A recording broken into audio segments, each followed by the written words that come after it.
এটা অবশ্যই আমাদের টিমকে অনেক বুস্ট আপ করবে, কারণ ওদের দেশে গিয়ে আমরা ওদের সাথে 2টা টেস্ট লাস্ট টেস্ট সার্কেলে জিতেছি এবং এই সার্কেলে আমরা আমাদের হোমে ওদের সাথে 2টা টেস্ট জিতেছি। এটা আমাদের খুবই এনকারেজমেন্ট করবে নেক্সট টেস্ট সিরিজের জন্য।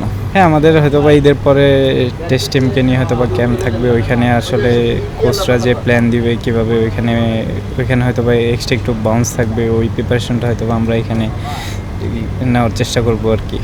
না, ওরা যখন টেস্ট খেলে ওদের সবগুলো টেস্ট ম্যাচে ম্যাক্সিমামগুলোই দেখা হয়। না, আসলে ওইভাবে চিন্তা করি না, এখন একটু প্ল্যান আছে যে আসলে রানের অপরচুনিটিটা খোঁজার চেষ্টা করি, খারাপ বলটা ইউটিলাইজ করার চেষ্টা করছি।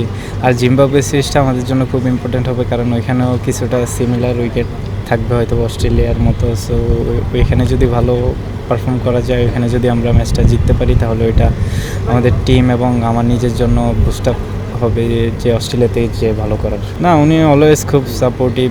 যে আমি লাস্ট 3টা ইনিংস রান করতে পারি নাই, উনি আমাকে অলওয়েজ বলছে যে তুই খেলবি, তুই ভালো করে খেল, রান কর, ফ্রিডমলি খেল। উনি সবাইকে খুব সাপোর্ট করে, খুবই সাপোর্টিভ।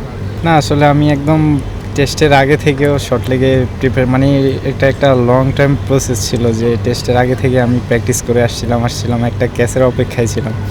সো ওই মোমেন্টটায় খুব ভালো মোমেন্টে একটা ক্যাচ ধরাতে একটু বেশি এক্সাইটেড ছিলাম আর কি।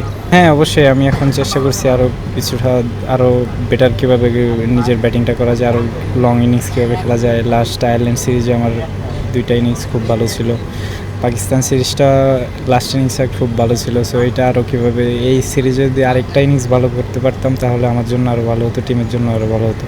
আসলে তেমন চিন্তা করি নাই, যখন যেই ফর্ম্যাটটা আসে, বিপিএল আসলে বিপিএলে কীভাবে ভালো স্ট্রাইক রেটে ব্যাটিং করা যায় ওইটার চেষ্টা করি, ওয়ানডেতে কীভাবে ভালো অ্যাভারেজে ব্যাটিং করা যায়। এখন আমি যদি টেস্টে ভালো পারফর্ম করতে থাকি তাহলে হয়তো আমার সাদা বলের সুযোগ আসবে। লাস্ট একসাথে বলছি, সেটা হচ্ছে এই দলটা মানে 6 বছর এই টেস্ট টিমটা অনেক ভালো টিম, মানে যেগুলো হারাতে পারে। আপনি কি বিশ্বাস করেন অস্ট্রেলিয়া বাড়িতে আর 5 দিন খেলা বা ওদেরকে হারানোর মতো স্বপ্ন দেখতে পারি এখন? পেস ইভেন ভালো, এটা একটা, এই যে আমরা ভালো একটা উইকেটে খেলছি, হেমিং যেগুলো করছে, এটা কাজে দেবে কিনা?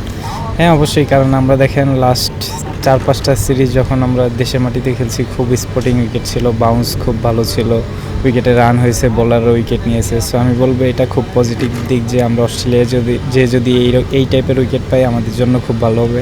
আর অবশ্যই তো সবারই আশা থাকে অস্ট্রেলিয়া খেলা, এবং অস্ট্রেলিয়া যদি আমরা একটা টেস্ট জিততে পারি তাহলে এটা ইতিহাস হয়ে থাকবে।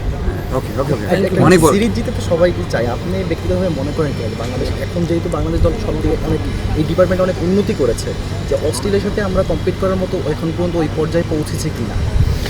না, আমি বলবো দেখেন এখন আমরা যে পর্যায়ে আছি আমরা কিন্তু যে কোনো টিমের সাথে কম্পিট করার মতোই। আমরা যদি ব্যাটসম্যানরা ভালো স্কোরবোর্ডে রান করতে পারি তাহলে আমাদের যে কোয়ালিটি বলার আছে ওরা যে কোনো অপোনেন্টকে টাফ টাইম দিতে পারবে।